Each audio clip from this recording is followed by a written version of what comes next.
Hello, everybody. Welcome to episode 121 of the Dynasty Junkies podcast, a proud member of the Dynasty Addicts Podcast Network, the DAP Network, if you will. And we always do. Sitting with me tonight, we've got Scott Sedlow. How you doing tonight, Scott? Dude, I'm just rolling this week. It's my third podcast in 4 days. So I'm like fired up, man. I'm ready to go. Like I'm already in it. I'm just, let's do it. Let's go.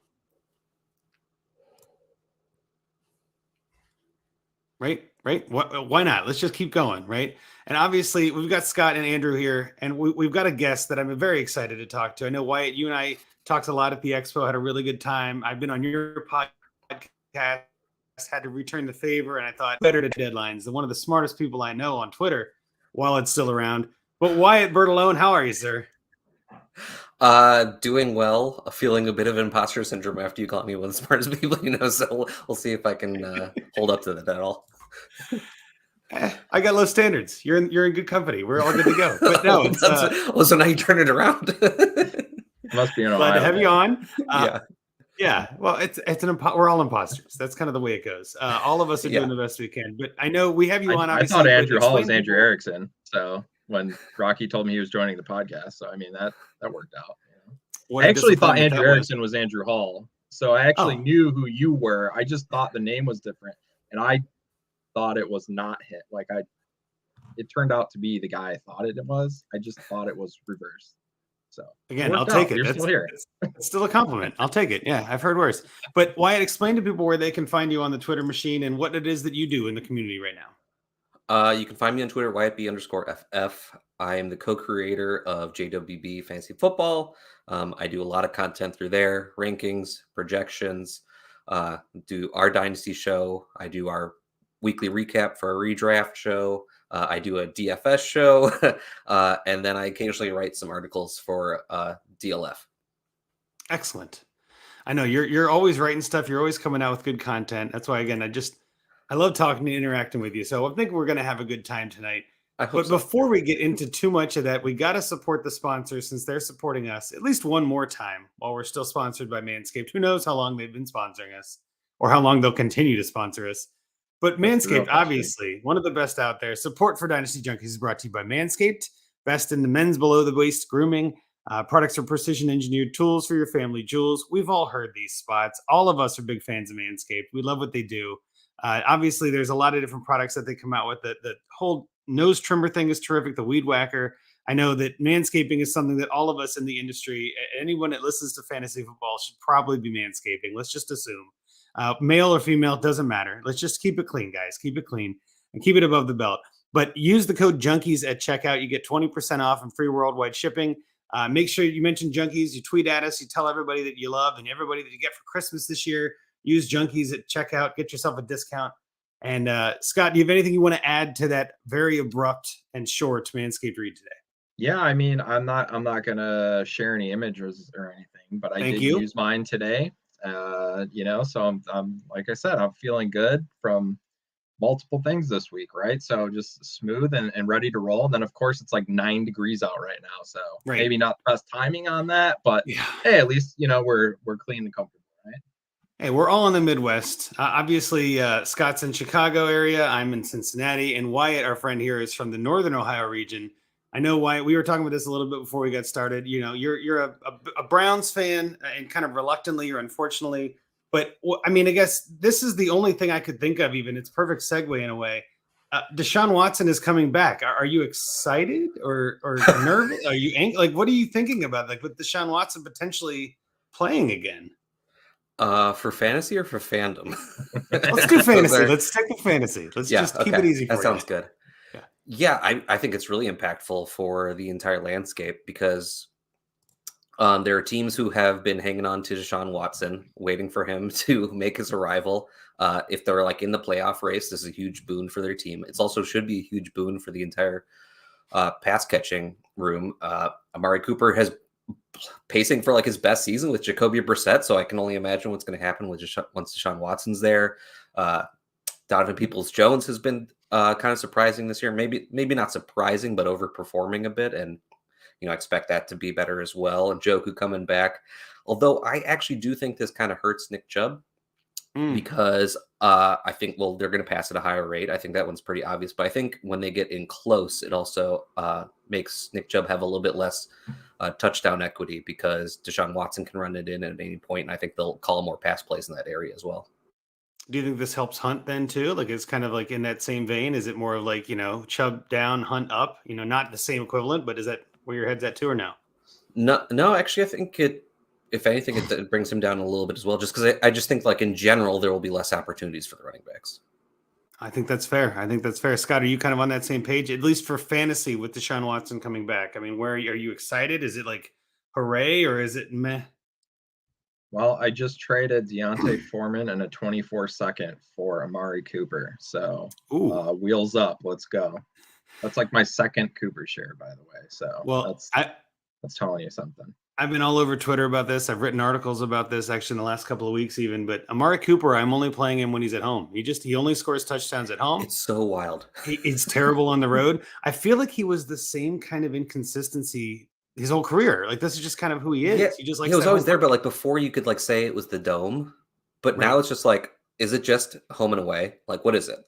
What's going on? The Ben Roethlisberger of wide receivers. Yes. And so I've been telling everybody that asks, I'm like, send Cooper, get rid of Cooper, and Scott's like, I'll take him. Let's see what happens. And I think too, though, everything depends on price, and I think that's actually a terrific price for Cooper. So I would have no problem taking Cooper at that price because I don't think Foreman's the guy much more than a couple of weeks maybe this year. But all that aside, I mean, I think that you're on the right track here, Wyatt. I think this does help the passing game. I think the Browns are going to be a team that you kind of have to, I don't know, maybe you have to look out for a little bit more when you're playing teams. Maybe it ups the points scored and helps maybe both offenses be a little quote unquote better in narrative style and saying, well, they're going to score more points. I mean, there is some of that. On the flip side, and something I've kind of been saying to people too, is he's going to be rusty, right? You want to think Deshaun Watson is just going to land and do this like he did before. He's been gone for a whole year. He's had a lot of drama.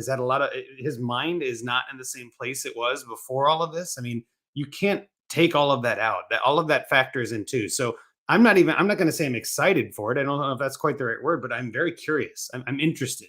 I want to see what happens for fantasy and for fandom. Really, it's like, I want to see what he does for the team. I want to see how well he plays. I want to see if he comes out struggling, do the fans abandon ship? Does fantasy managers abandon ship? Like, how long do we give him to settle in? All that kind of stuff. Can you imagine what Twitter's going to be like if he's bad when he gets back? Especially, Browns fandom, it's going to be a nightmare. If they bench him for Jacoby in like 2 games. Don't put that out there. I'm putting it out there. It's on recording now. But my goodness, that would be hotty. Like that would be Ohio the lake might catch on fire again. Let's put it that way. Again, yes. I know it's happened before. Any other headlines from this week that you guys want to discuss, or anything else that kind of popped out to you on the timeline this week that you want to bring up while we're here? I didn't think so. Perfect. So there are obviously there's a bunch. There's injuries and speculation and like Kyler Murray and all that. That's not fun. And that's not really what we do here. Let's be honest. Like we're not a week-to-week show. We bring up a lot of that stuff sometimes to talk about values, but I think at this time of year, all of those values, all of those questions, all of those discussions kind of muddle down into the main topic we want to get into tonight, which is trade deadline strategy and talking about how trade deadline moves can make or break your season. What kind of moves are we looking to make? What kind of moves do you feel like you should be avoiding? Those kind of things. So maybe to start us out here, Scott, I mean, maybe the broad topic is something we should start with at first is trade deadlines in general. I'm pretty sure I know your stance, Scott, but where are you at on trade deadlines in Dynasty? I mean, I would just say make it universal because my life is hell right now trying to like figure out or remember. I actually had to make a in your notes app on your phone, you can make like a graph or a chart, like a mini Excel, right? Like I could do the graph. So I am going league by league trying to figure out when my trade deadline is right now, because that's the only way I can try to keep track of it or figure it out. So as of this point, my earliest deadlines are like Thanksgiving. So I still have, like a week basically, but I have more than I thought that don't have one. Nice. So I'm happy about that. But yeah, I mean, that would be my preference at the end of the day, although I don't really care because a deadline could, in theory, I mean, it has in the past in some of my leagues generated some activity, right? But you're then trying to project too for the rest of the year, which is hard. And sometimes those arms races are are fun, and sometimes you can benefit, right? Like guys might be willing to overpay if you're trying to sell, or exactly, whatever. So, either way is cool with me. I just need to know when and where and how. I like what you said. If it was universal, could you imagine if every dynasty league had the same? Like, nope, this is the rule. It's always week 12. So like that. awesome. Russ would lose his mind. Like he would just be like, no, I can't. Wyatt, are you kind of on that same page where you prefer there to be no deadline, but it really doesn't matter, or is it you have a more hardline stance there? I am staunchly against trade deadlines in Dynasty. The beauty of Dynasty is that you can trade all year long. So why would we ever stop people from being able to do it? Yep. And the only real argument I ever see is people saying that, well, what if there's some sort of collusion that happens of someone trading to load up a roster during playoff time or something like that. But my counter argument is if you're in a league where that's a fear of yours, you should get out of that league. And they would do it anytime, right? Yep. Yeah. No, and I think too, collusion is a different thing, right? Collusion is it's a rule of its own, right? Like a trade deadline will not increase or decrease the collusion. If there's collusion, it's there, and you'll know it. There are other ways to do it anyway, right? I mean, there are leagues where players get dropped and it's first come first serve as soon as they're dropped, and it happens anyway. I've seen it, right? Again, it was years ago and it was accidental and everything went away. We all undid it, but it was just you could easily do some of that same kind of thing. You know what I mean? It was, what are we doing here? I think, and again, I'm with you. I think trade deadlines are kind of ridiculous, at least in theory, because this is a game that we all signed up for, for the long haul to play, all year round, and to then say, no, take a break. However, I will say I get the point in some leagues where, especially if it's a safe leagues or something where it's random people that, there really isn't a whole lot of bond together or anything where you don't know each other. I kind of like turning it off for the playoffs only and just saying when the playoffs begin, when that week kicks off of the playoffs, you're done. And that way it's kind of that's the lockdown. And then when the playoffs are over, when there is a champion, it opens right back up. So I don't mind that on leagues where you don't quite have full control of who's in it, right? But other than that, I'm with you. I think you should be able to trade anytime you want. If somebody is in week 16 and their quarterback gets hurt and they're willing to pay you, an early 22 or 23 second at this point for Taylor Heineke, I say let that happen, right? That's crazy talk, but let it happen. That's the kind of values I love to see. Yeah, it helps everybody because it allows rebuilding teams to find new avenues to get picks and stuff like that too, as well as the people who are trying to win championships. Yeah, and here's what Ridley Truther in the chat, as always, recovering Ridley Truther. I want to make sure you get the full name there. But he just discovered 2 leagues that the deadline is week 11. Mental note on which ones to consolidate. I think that's kind of where I expected Scott to go. Is well, the earlier ones, do we get rid of those? I was in a couple in the past, I think, that had week 10 or 11, but it was before the schedule got extended. And I feel like most of them are right around that Thanksgiving, week 12, week 13 kind of time frame, which feels right. I don't mind that. But again, I'd much prefer, I think I'm pretty sure that trade addicts are no deadline. And it's that's the way it should be. I should be able to, as a contender, I should be able to add more, add more stuff to my arsenal. And as a rebuilder, I should be able to trade whatever points I can away at the best possible moment. And if that's in the offseason or postseason, I should say, so be it. Yeah. I'm in full agreement. My leagues don't have trade deadlines. It's the point for me where it's just selfishness of if I can cross off one league that I don't have to worry about, thank God, but because I'm just getting towards burnout at this point, but otherwise I completely agree. And I don't need to hear the NFL has a trade deadline. That's great. The NFL also plays one quarterback on the field. So and they have punters and they have defensive linemen. We don't have to do everything. Yeah. I mean, no offense to IDP. I know you can definitely play defensive linemen, but there is still no offensive linemen. There's a lot of things like that. But with that in mind, I know trade deadlines are kind of can be anyway, a hot topic. I think we're all on the same page, which is good. But with those leagues that do have deadlines, Scott, you kind of hit on it. There are definitely some leagues that have more activity at the deadline. There are a few leagues that I've been in over the years. I've been in some for multiple years where there's it's weeks 2, 3, 4, 5 are just crickets. There's nothing. And then you might get a trade pop up here and there in the middle as teams decide what they're doing. But then you might get a flurry, 4 or 5 trades that week of the trade deadline, right? This is something I know that everybody has seen. So to me, that is the one, I guess, or biggest benefit maybe to having a trade deadline. But what kind of moves, Wyatt, are you looking to make at a deadline if you're rebuilding? Is it as easy as win now versus rebuild pieces, or are there other kind of strategy pieces you put together here? If I'm rebuilding, and I'm going to give that a little slash and say retooling, because I think there is a difference. Huge. I would say that more often than not, it's retooling and not rebuilding. I think rebuilding is like you've realized you have to tear it down to the studs. It's going to be a few years. I honestly think that like that's more rare than people realize that you have to do that, because quite often we don't really know what's going to happen. Like there were teams going into like 2021 who had Cooper Kupp and Deebo Samuel on their rosters. Like, I don't know what I'm going to be able to do this year. And then the season started and they're like, oh, I'm a computer. Like, you know, like, I'm in it now. Happen. So when I'm like retooling, I'm not just going to get rid of a veteran player just because he's a veteran player if I think that he can still retain value or help me win next year, unless like the deal is good. Instead, I'm trying to it's just asset acquisition, and you're trying to get assets that can gain value or hold value until next year. More often than not, that's draft picks. Obviously, we know that, but that can also be players who are like currently injured. I would like, as a rebuilding team, I would be interested in asking about Cooper Kupp right now, because his price is going to be depressed, and I would expect him to just come back. Like I'm guessing he's not really coming back this year. I don't see any point to it, but I would assume he would come right back next year and still be a wide receiver 1, no issue.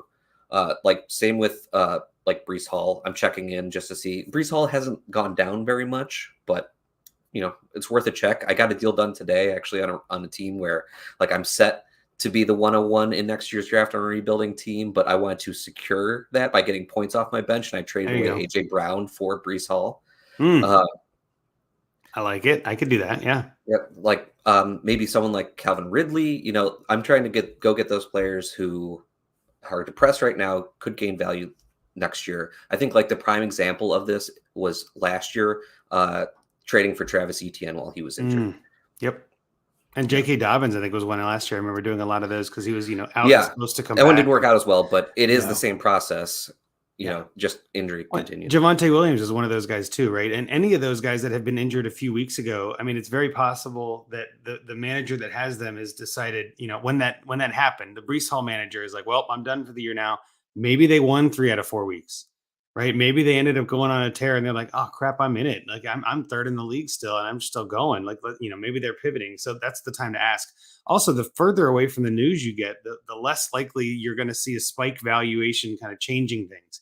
It kind of settles back down. The market kind of adjusts. So I always like to wait a couple of weeks to even ask those questions, but now is the time to do it, right? If you've got a door closing ahead of you in a week or two, now is the time to send that offer out and just be like, hey, 23 first for Javonte. What do you think? Right. And sometimes, again, everybody's different and valuations are all over the place. There are definitely people that would say, give me the first hands down. Others would say, give me Javonte hands down. I mean, like you just never know. So if you're comfortable with it, I don't see the problem with sending it.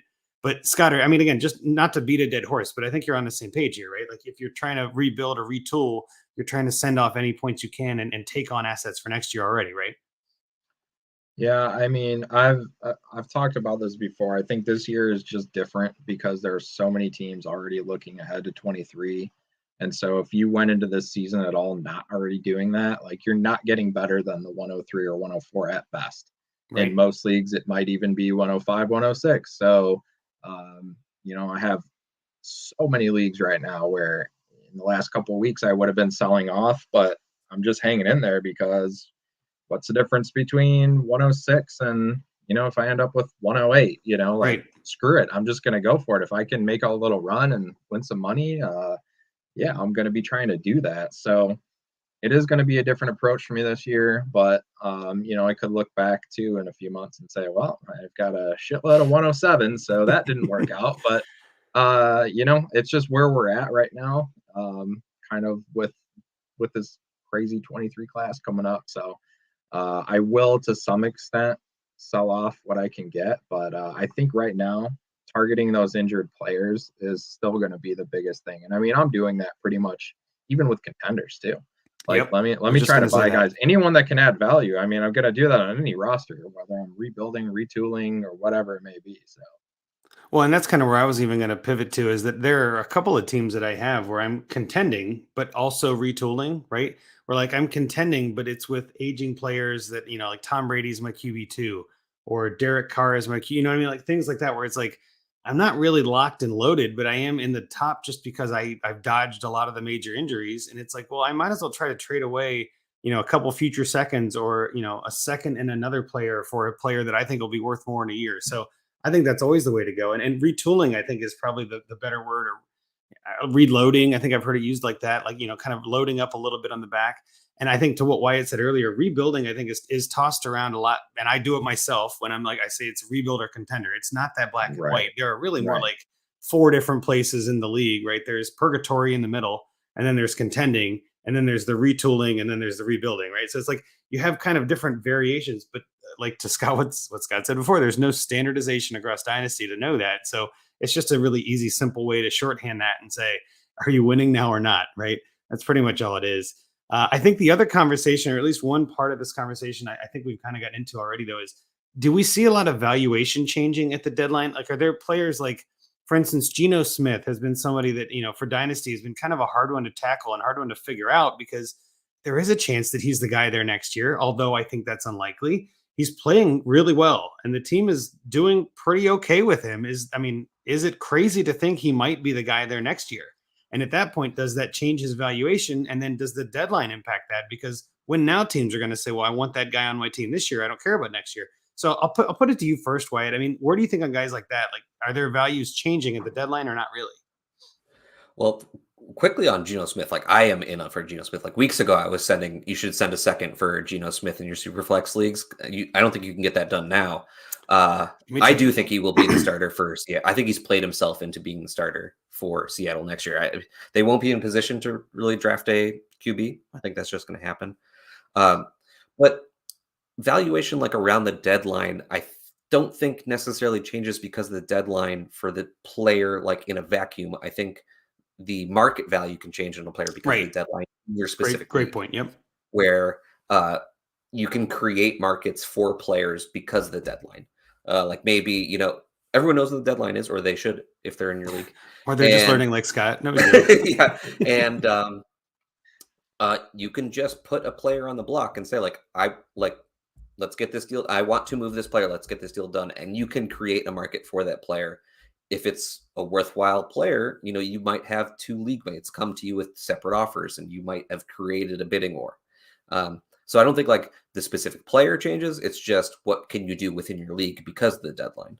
No, and that's a great way to put it. I mean, you're probably right. I don't think the actual value changes, but I think the perceived value changes. Maybe that's another way to put what you're saying too, and not to put words in your mouth, but that's kind of how my brain thinks about it, right? Where it's like there are definitely times where I think we all do this whether you're contending or not, or as again Recovering calls it, contooling. I love that, or spike contenders, as Rocky calls them. I love that. That's exactly what it is. There's definitely some teams that I have that are spike contending, right?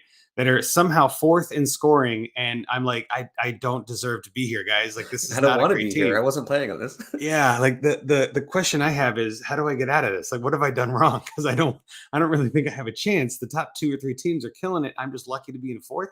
But that kind of goes back to what Scott said too. There are a lot more teams aiming at 2023 than usual. There was a trade in one of my leagues a couple weeks ago, I think, where the guy who was in 3rd place in the league, he was like 7-1 or 6-1, 6-2, something like that. Like 3rd place in the league, sent players for picks, and I was just like, what? And it was like, maybe he thinks he's a spike contender, right? Maybe he's like, this is not accurate. Like, and we see it a lot on Find Me a Trade. I know Scott brings it up. Like if you're, kind of like a mirage in a sense, if you're 4th in record, but 9th in scoring, right? Take a deep look at that and go, maybe I should pivot before everyone else. And that's kind of what I feel like this guy was doing. But the more players, the more teams, the more managers that do that, the more my 6th place team becomes 5th and then becomes 4th. And I'm like, well, okay, if you guys are all abandoning ship, I'll take the title this year. I don't mind. You know what I mean? Like someone's got to win it. So, I mean, again, that's, maybe a long-winded way of saying the valuation in every league is so different, and each league is its own market.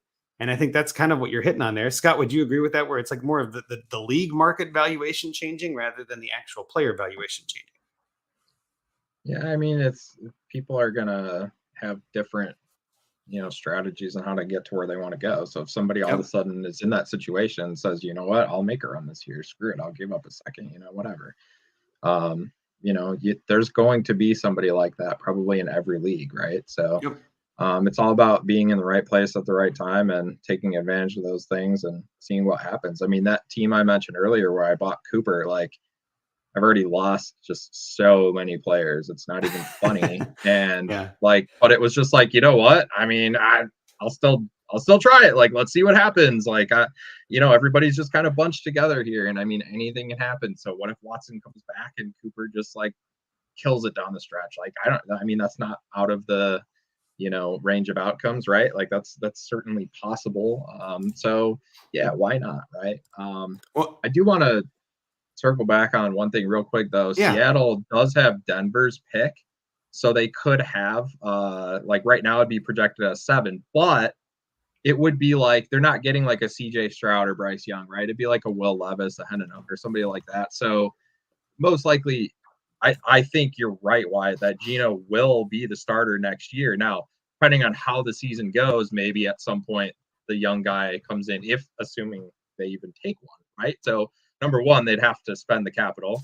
And then number two, they'd have to eventually not have a good season and then that young guy come in at some point. But I think you're right. As of right now, I don't see any reason why he wouldn't be at least the starter bridge quarterback into next year at minimum.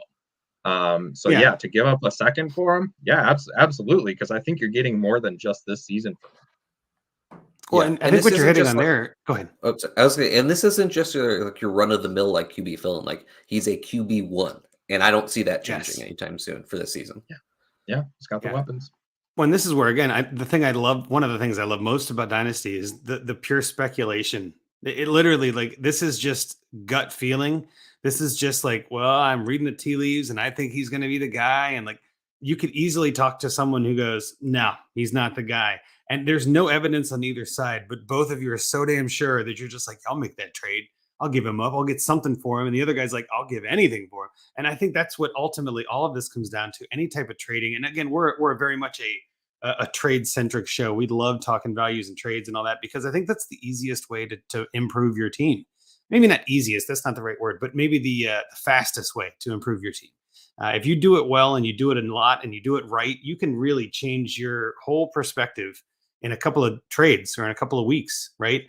And there's a lot of players, and Geno Smith is just one of those guys where it's like, I don't know what to think of him for the future or now. Like, I know he's good now, but like, how long does that last? Is this a fluke? Like, there's still some question marks there for some people. I think it's legit. And so if you can find someone who disagrees with you, I always say to people too, when I'm arguing, getting into discussions on Twitter, it's like, we'd be great trade partners. Like, this is awesome. Like, I'm not saying you're wrong. I'm just saying I disagree. And I think all too often people look at it like, no, this is the true valuation and you're incorrect.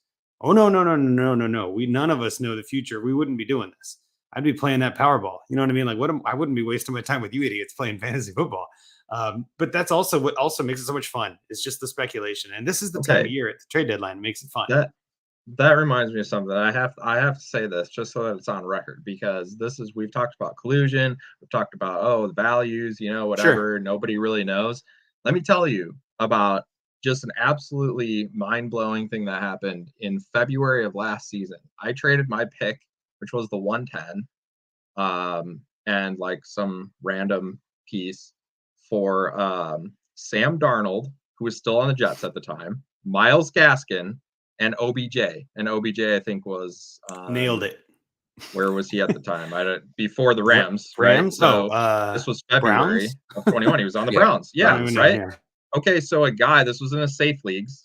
Okay, so it's a commissioned service. If anyone doesn't know what Safe Leagues is, it's owned by Scott Fish. And this guy emailed Scott Fish. He made a message. He said, "This is the craziest trade. This is horrible. Like, why would this guy is just a moron? Why would he ever make this trade? This is the worst trade ever. This league is crap." And like 3 people ended up leaving the league, and it was just like a total just wild. Blew up the league. Okay, absolutely blew up the league. I literally ended up having to I talked to Scott because I know Scott, and I literally just changed my name and use a different email to just say I'm a new owner now, because no one would even trade with me because I supposedly fleeced this guy so bad. And yet here we are, not even 2 years later, and I think that 110 was Jalen Waddle. So I'm the dumbass, not the other. You know what I mean? No one knows. Yep. That doesn't mean it's collusion. Like a bad value does not mean collusion. People have no idea what the definition of collusion means because it literally has nothing to do with the values of players. So stop asking if something is collusion because you don't agree with the value. And also, you don't know. So even if you don't agree, you don't have a clue how any of that's going to work out. So just shut up. If someone trades Josh Allen for 10 fab, that's collusion. But just a trade between players, like it's not collusion. It's just people valuing things differently. Yep. And I think that's what we're all in this game, to kind of do our own thing and have our own fun with it, right? And at the same time, it's just one of those things, like, I don't know what it is about. I don't know what it is about humans in general, really, just the nature that we just like to bitch about stuff. You know what I mean? Like, it doesn't even matter what it is. I think it was Dana Gould, a comedian I saw, I was scrolling Twitter or TikTok or something, and I just saw this like little snippet come up, and he goes, you know, the reason that arguments happen is somebody says that they're for something, and then somebody else just comes out and says, nope, I'm against it. And that causes the argument, because as humans, it's like there's just this thing with us where we just go, I disagree, and here's why. And I think a lot of times that disagreement becomes an argument when in reality, it's not. Like, there isn't that big of a deal. And I know I've gotten into some Twitter discussions with John Bosch today and with Shane last week, where it's just like, you know, valuations and all this. I'm like, I'm not saying anybody's wrong. I'm just saying I disagree. Like, you don't have to take it so personal. Like, it's not that big of a deal. Like, we're allowed to disagree. I don't know when this became like such a bad thing.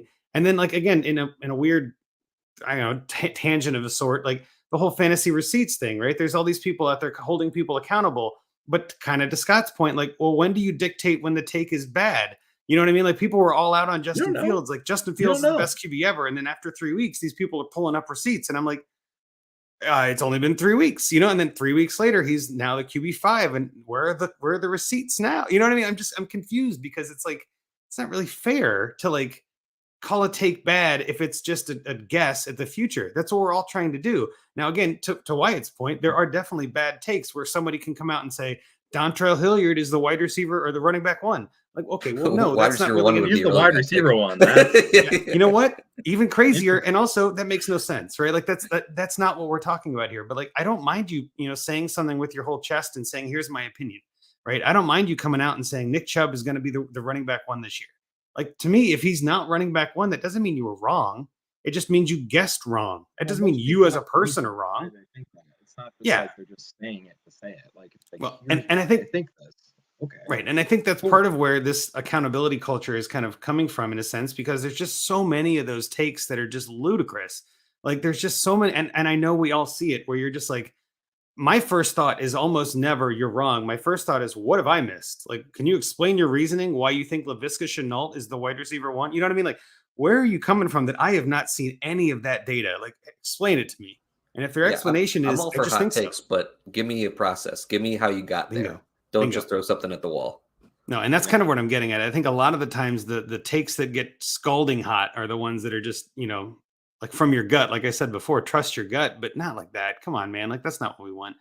Anyway, we've derailed plenty from this, but I want to get back to it and bring it back for a hot second here and kind of wrap this trade deadline discussion up. I think that if you have a trade deadline, it would be smart to know when it is. I think, Scott, you're on the right track if you're, you know, writing them down as you go and just, oh, that's good to know. That being said, if you miss some right now that I just found. Good. Smart. If you miss it, and let's say you miss the trade deadline, right? And you're looking at it like, oh, damn, I didn't get this guy sent by the deadline. Scott just hit on it perfectly. That could be the best thing ever. I think there are definitely more trades that I haven't made that have saved my ass than trades that I have made. Like, there have been trades that I declined, or trades where the other side declined. And then like the next day somebody gets hurt and I'm just like, someone was looking out for me. Like, you know what I mean? Like, not that anything about injury is good. I'm just saying, like, oof, I almost took that trade. That would have, you know, really tanked my season, would have changed my whole thing. So it's a crazy game that we play, and we can't predict the future. And I know Russ says this all the time, but if you make a bad trade, just make another one and ignore it and move on and forget about it. And I think that's the best way to live with this, is that, you know, trade deadlines come and go. The trade deadline is a thing in a lot of leagues, but it'll open back up in January and you'll be able to trade again. And maybe this is the best thing in the world for you, is to not be able to trade. I know there are definitely times where I've done that. So any other final thoughts from you, Wyatt, on this trade deadline discussion as we're getting into this? No, I'm good. I'm ready to rock and roll. I know, right? We're looking ahead to the Find Me a Trade segment already. But Scott, any other things you want to bring up regarding trade deadlines, or you think we've pretty much hit it out of the park here? I think we can keep this train rolling. What was that?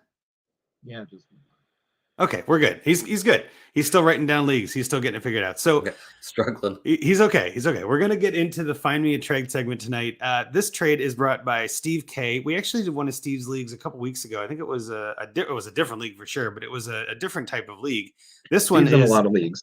He is in a lot of leagues. He's a listener. Obviously, we're a fan of Steve. Thank you for paying attention and playing along here. Before I get into his trade, and I don't want to bring his team up just yet, but anybody that is listening to this, if you want to have us do this for your team, if you want us to find you a trade, find us on Twitter for now while it's still around, and go to our link tree. You can submit using our Google form on there. We have plenty of submissions, but we're always taking more. So if you want to get your league in there, give us a shout. And if you want to get moved up on the list, you're always welcome to submit a review and put something in on Apple and then DM us or tweet at us or something that you did that. We don't necessarily care about proof. You could lie to us, but just do us a favor, submit that review, subscribe to us on YouTube, on the DEP Network, something like that. Just let us know you're supporting the channel and we'll bump you up the list. But with that, Steve submitted this one, Steve K, at ClasK on Twitter. The league is the Dynasty League of Terror, and his team is Bad Taste. My computer's running really slow, so I'm not going to bring it up. I have it pulled up. Perfect. If you want to screen share that, I'll start getting into the settings on this. So it's a 12-team Superflex tiered PPR. You start 9, QB, running back, receiver, tight end, 4 flex, and a super flex. There's 35 roster spots and no IR. And Steve's thoughts on his team. He submitted initially just playoff team, but not favorite. I asked him for an update today just to make sure that we're on the same page. And he pretty much said, I need a retool. He needs to figure out some things, not rebuild like we were saying before. This is more of a retool. But most of the league is trying to rebuild. Oh, that's an interesting context. He said he would like to obtain pieces that will gain value, but not your typical picks in youth, because I know that won't work. And no comment on that. And don't forget about the 0.25 point per carry. Running backs are a premium in that league. And I'll be honest, Steve, your team has some running backs. And I think that's probably your heaviest and best position. So, yeah, Scott, if you have the team, if you want to pull that up or read from it, that'd be great. Yep. Coming up now. We're getting there. Got it there? Yeah. Okay. There we go. Okay. Okay. Quarterback. He has Lamar Jackson, Russell Wilson, Kenny Pickett, and then a couple of other notable backups. At running back, he has a whole slew of guys here. You can see just plenty of, anywhere from starters to third down backs to fill-in guys. He's got a little bit of everything, and this is a point per carry league as well as half PPR for the running backs. So, you have a bunch of different running backs that can add up. Notably, Jonathan Taylor, Aaron Jones, Deontay Foreman right now. That's rolling for him. Kenny Drake's giving him some points. Isaiah Pacheco, Cordell Patterson. Yeah. Javonte Williams obviously is hurt, so maybe that's a player that he could potentially look to move. Wilson's been on fire here the last couple weeks. Wide receiver, CeeDee Lamb, Jacoby Myers, Allen Robinson. That's really all that's worth noting there. So that's a thin core. Yeah. And tight ends, he's got Taysom Hill doing his thing, and David Njoku hopefully coming back from injury, besides a couple of other fill-in pieces there. So overall, it's definitely, you have some of the big names. Anytime you have Lamar and Jonathan Taylor, I think you could just start right there and say, yeah, this team's going to be probably a contending team. Yeah, no, I completely agree with you. I think, again, what we were saying before, looking at the scoring and everything, he's kind of in the middle, but at the top of the middle, where it's like, if you're, in that 4, 5, 6 slot, I would say at that point, you might as well just try to go all in. Like, you may not have the best team, but you just got to get lucky at the right time, and maybe that'll work for him. Maybe he'll get lucky at the right time. So why don't you start with your trade? I know you've got a pretty good one that I wanted to get into, and it talks about our guy, Geno Smith. So I think that's a smart move for you. Yeah, I feel like you were setting me up earlier. Trying to. Always the professional. I appreciate it. So when I took a look at this league, I kind of came to the conclusion that you did, Andrew, that I don't think there's like a clear favorite here. He's 5th in points, but when looking at his team, I can see why, kind of, because Jonathan Taylor hasn't really been performing, and his QB2 is Russell Wilson, who has also been underperforming. When he lost Javonte Williams. Yeah, I mean, like, he obviously is losing some points, yeah. But he's also became kind of flush in assets recently. Isaiah Pacheco's kind of taken over backfield. Cordell Patterson came back from injury. I like Donta Foreman rest of the season. Jeffrey Wilson's performing a lot. Allen Robinson may have become relevant again. So David Njoku is supposed to be getting healthy. So like all of a sudden he has a bunch of options here. With that in mind, and with the way the scoring is, he, despite him being fairly shallow at wide receiver, I don't think he necessarily needs to add to it because he can just start 5 running backs if he really wanted to, and he could. But he has plenty of options there. My thought was, if things go according to plan, Jonathan Taylor's back doing his thing. You know, we've got all these running backs doing their thing. I just want to not be starting Russell Wilson anymore. Yes. But you and the Broncos both, I think. Yeah. But because this is so kind of open, I don't want to have to use like my premium draft capital to upgrade the position. So he also has Kenny Pickett. I don't like Kenny Pickett. And he's fine, but I'm not really excited about him. And going in line with the fact that I think Geno Smith is a QB1 rest of the season and then will be the starter for Seattle, at least to open the season next year, I would send Kenny Pickett for Geno Smith. I'm trying to run I think it's the Chucky team. I'm trying to remember the name of their team. But yeah, Chucky's crew. Chucky's crew, yeah. Because I think that's just a deal that gets done, because I think more often than not, you'll find that people have Pickett ahead of Geno Smith still. I do not. I have Geno Smith easily ahead of Pickett. So I think that gives you a QB1 as your QB2, you know, rest of the season to help you put over the top as the rest of your team is starting to thrive.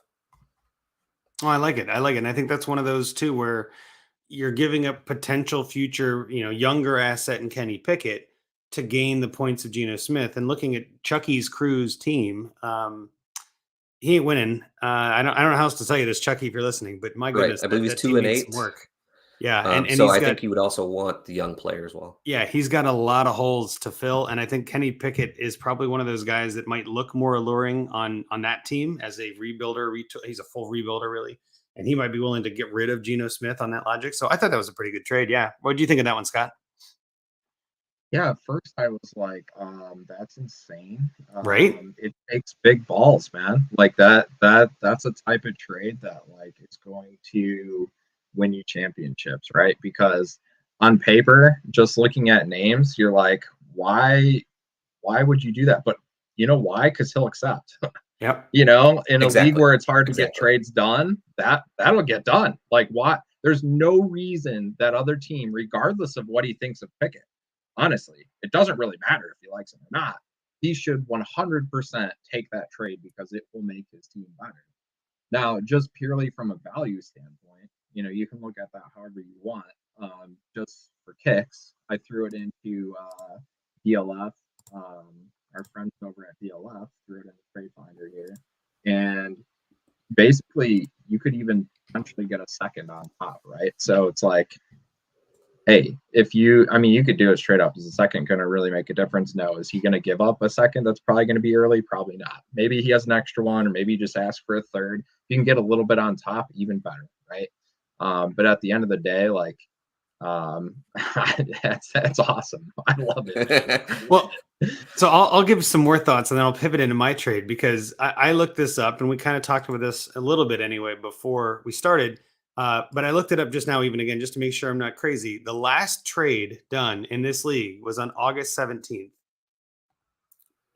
So this league doesn't trade. I'm not surprised.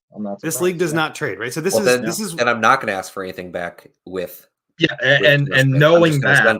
That's right. This is what I'm saying. Yep. This is what if you're gonna break the streak and you're gonna break the seal on this trade where this league does not seem to want to trade. I see a couple teams in here that are, trading draft picks during the draft in April and March, like that. This league is just crickets, right? And this is something we talk about. I know we've mentioned this before. If you know your league is active, then send a fair market value kind of trade. You're okay to do that.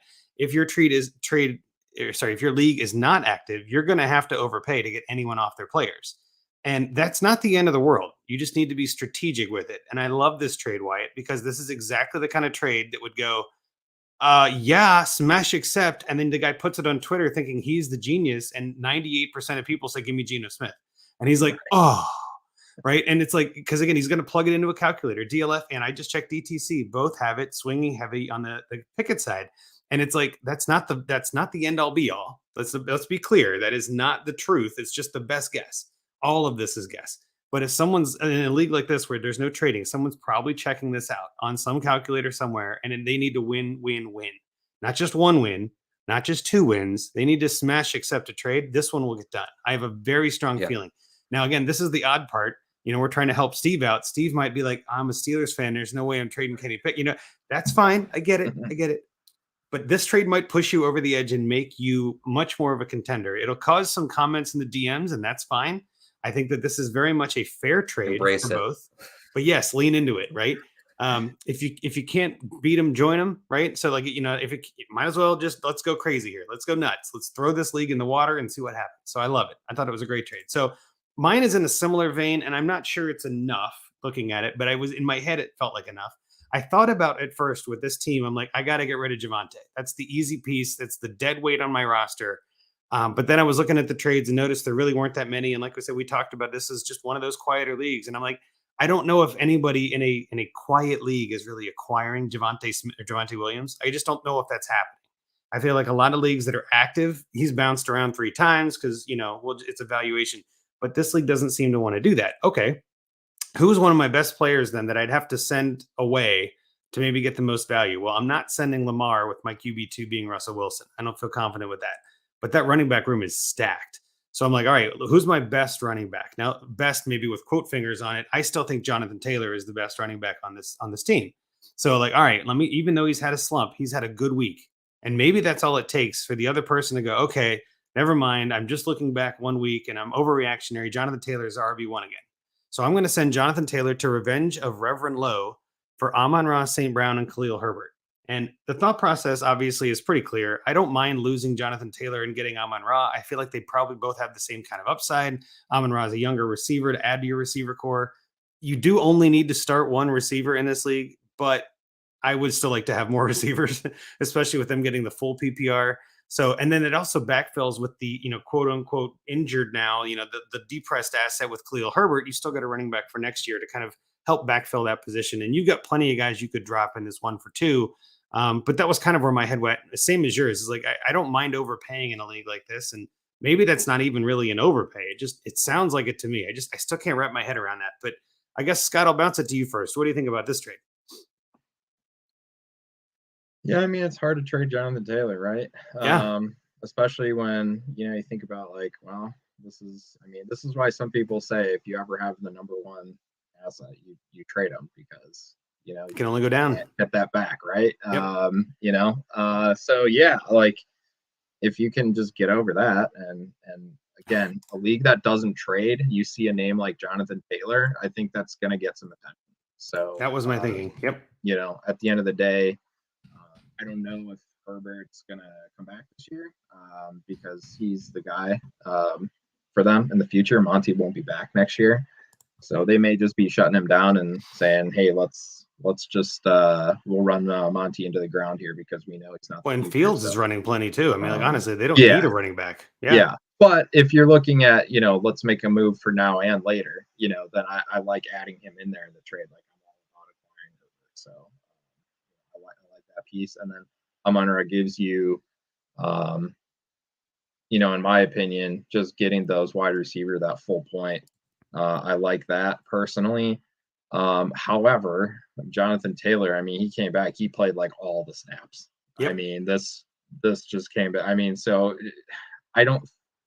we saw Amon-Ra essentially help some teams win last year. So it's hard to say he's not a league winner, but I mean, Jonathan Taylor in this format, he could just absolutely smash. And I would not want to trade him away here if I'm trying. If the whole goal is to make a trade to win the championship, then I don't want to give up Taylor.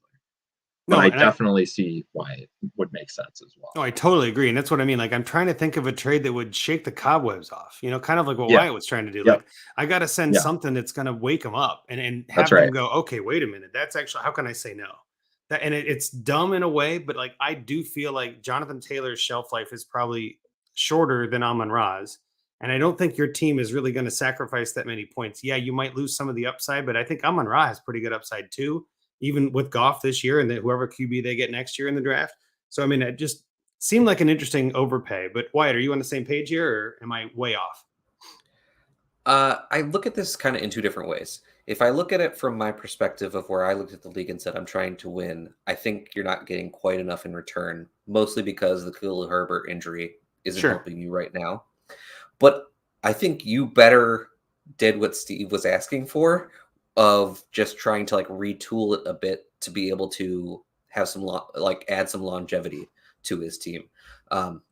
Because I think you do get that with Amon-Ra. I like Amon-Ra a lot. I think Khalil Herbert has a very good chance to be the starting running back for Chicago Bears next year. It wouldn't surprise me at all. But if you're trying to win, I think it's a little light. Yeah, that's fair. No, and I think that's entirely fair. But this is, again, it's just what makes this so much fun is that there is no wrong answer, right? These are just ideas. Again, Steve might listen to this and go, there's no way I'm trading Jonathan Taylor. What are you, crazy? Like, I'm trying to win this year. And I thought you were going to help me. Yeah. I found you a trade. I never said it would help. But I do remember I think I wrote an article, or it was part of an article I wrote for Fantasy Pros this last off season, actually heading into, this year or whatever. And I was just like, I think you might want to get rid of Jonathan Taylor. Like, I think his value is about as high as it can get. And it was back in March, April, May, somewhere there. And I was getting slammed all over for it. And I was just like, but like what Scott said, he's the number one. Like, I'm not saying send him away for nothing. I'm saying send him away for the right pieces. So if you feel like this is light, add another piece, right? Like, go on that team and see if there's another player you like more than Khalil Herbert, or more than, add a second. These are the bones we're giving you. And I think that's probably where I'm at. I would have no problem sending this trade as is, because I want to break the silence. Like, at this point, I'm just like, I'm going crazy not seeing trades. Like, I would just send whatever the hell it takes, and like John Bosch and I were talking about today on Twitter, send your best and final. No negotiation. No. Just send it. Nope. Sorry. It's not how I live. I disagree entirely as well, but this is the kind of trade that makes sense in that. Like, nope, I'm sending it. But this type of league, 100% he's right. So again, it just depends on the league and the context. Bingo. All right, so Scott, go ahead. If I can, just real quick, like a quick little note about like Jonathan Taylor RB1 type of stuff. Yeah. I think just in general, if an RB hits RB1 and he's on my team, like I'm looking to get rid of him at a certain point. Just like in general, just because the position with the least longevity, Absolutely. like I'm fine to just tear down like to another player in the general same range and get a bonus on top. Just like in general. Yeah, 1,000%. Yes. Yeah. Yes. Whether you're rebuilding, whether you're winning, I agree with you. I think that at some point you have to realize that the being at the top of the mountain is really, really hard to stay there. Like, you can get there, but staying there there's only a few players can actually keep it for more than a couple years. We saw Barkley obviously tumble down the mountain and is trying to climb back up, and Derrick Henry obviously has had some struggles. And I mean, again, it happens all the time with running backs. So yeah, I completely agree. But Scott, I know you had a couple trades on this, so I wanted to end with yours because I feel like you've got the most variety, or at least I don't know, the most discussion points in what you would do here. So let's give you the floor and go for it. Yeah. So Steve, I'm sorry, but I know that this league, we covered it. Wyatt and Andrew have got you covered with trades that could shake out a trade in this league, and I think those are the ways to go to try to get something done in this particular league.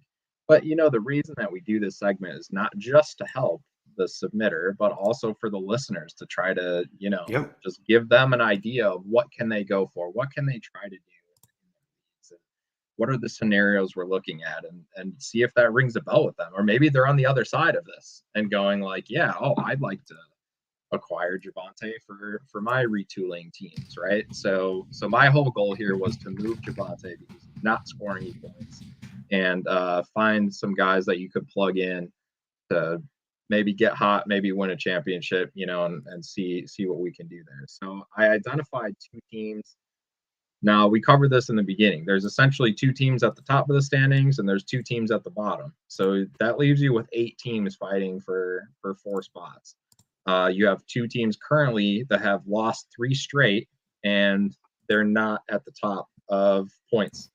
So they could be on tilt. They could just be saying, all right, this is the time. Maybe we should sell off. Maybe we should find some assets. Maybe I can turn some smaller pieces into, a piece like Javonte, right?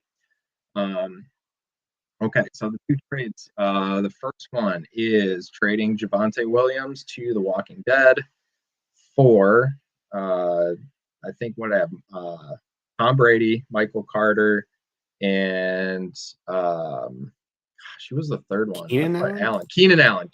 Thank you.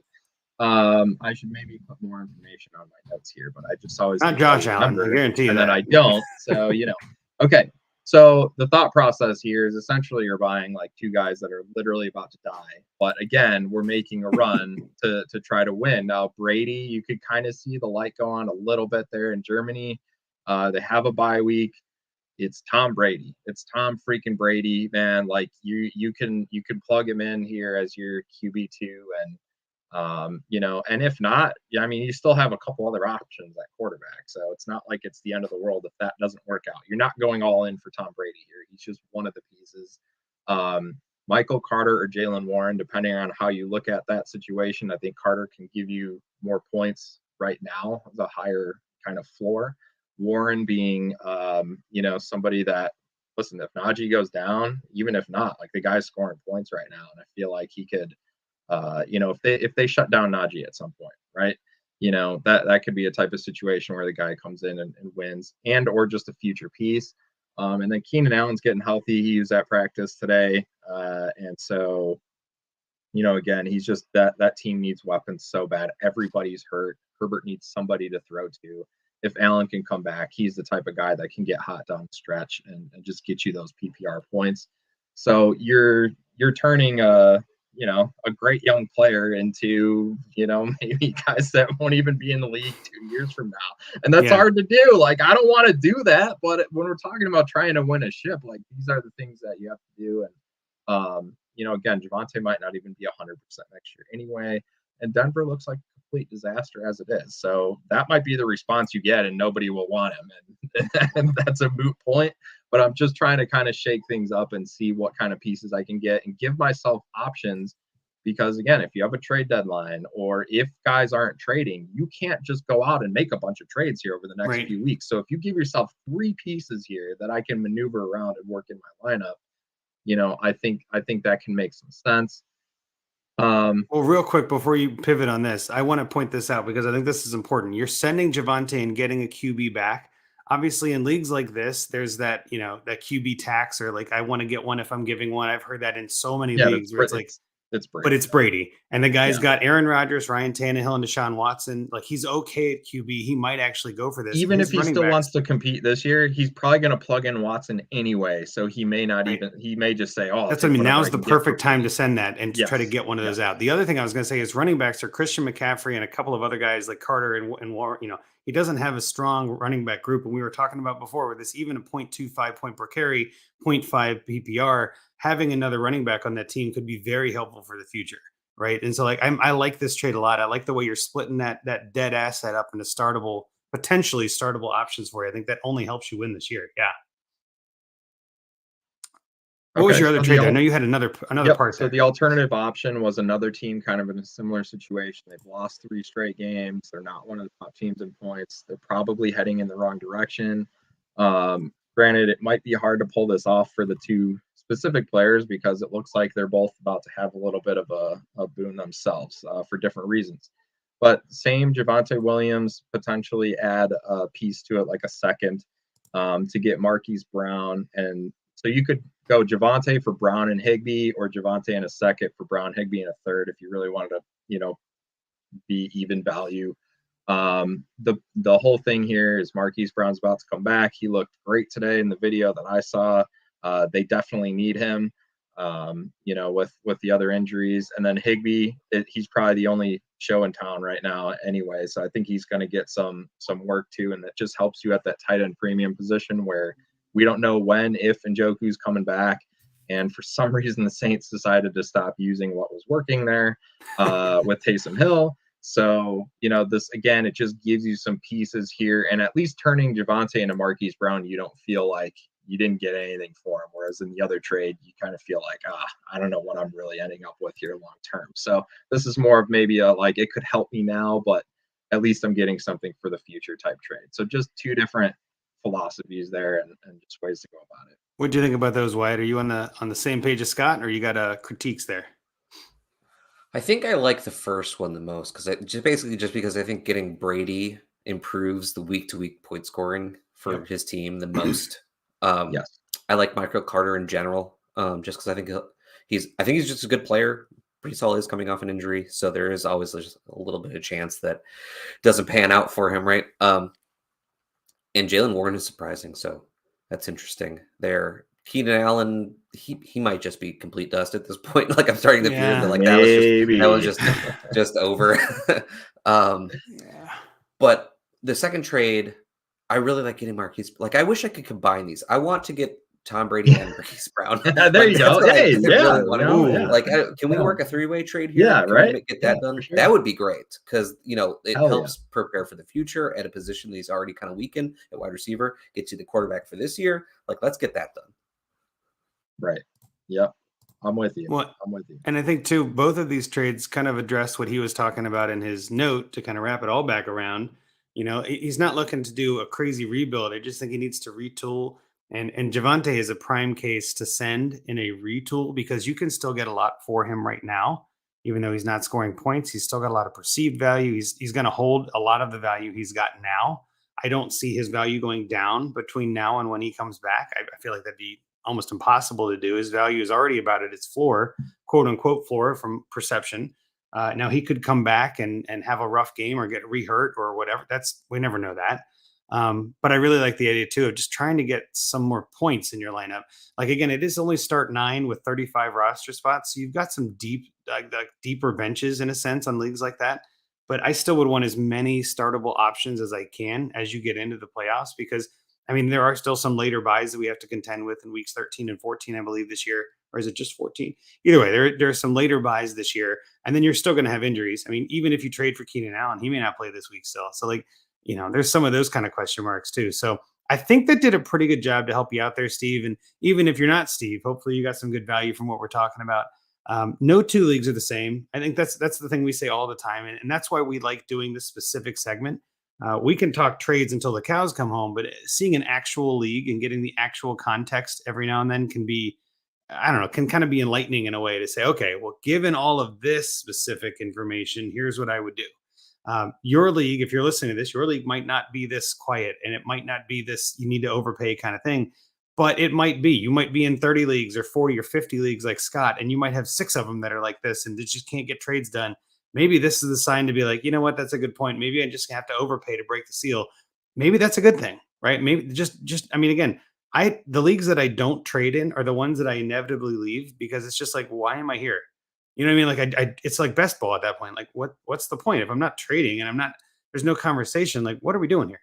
And that's just my opinion. Not everybody has to agree with it. But with that, I think that pretty much covers it, Steve. Hopefully you got some good value out of that. But is there anything else you want to talk about tonight, Wyatt, before we get out of here? Or you feel like we covered it and had a pretty good time? I mean, I've had a fantastic time. So thank God. Thank God. Yeah.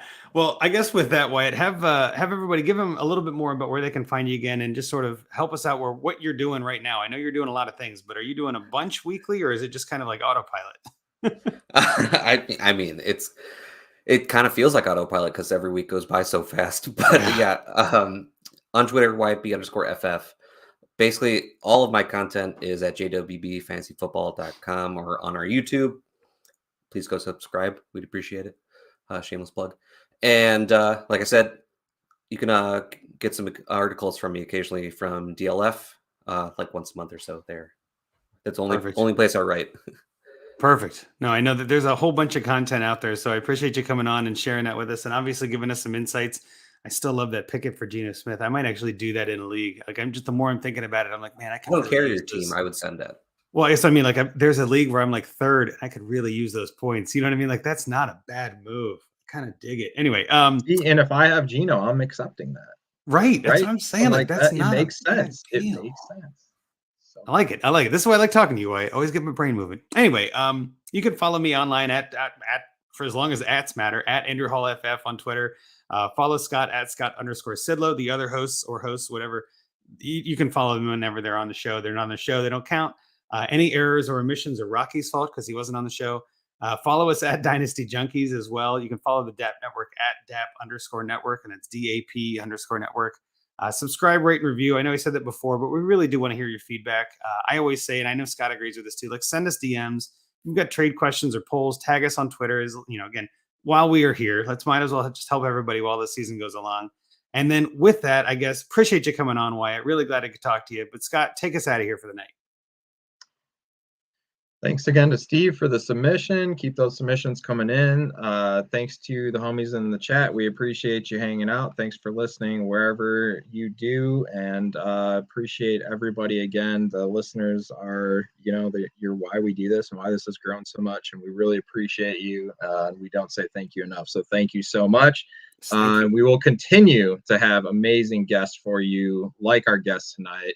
Thanks again, Wyatt, for coming on. So for Wyatt, for Andrew Hall, I'm Scott Sidlow. Junkies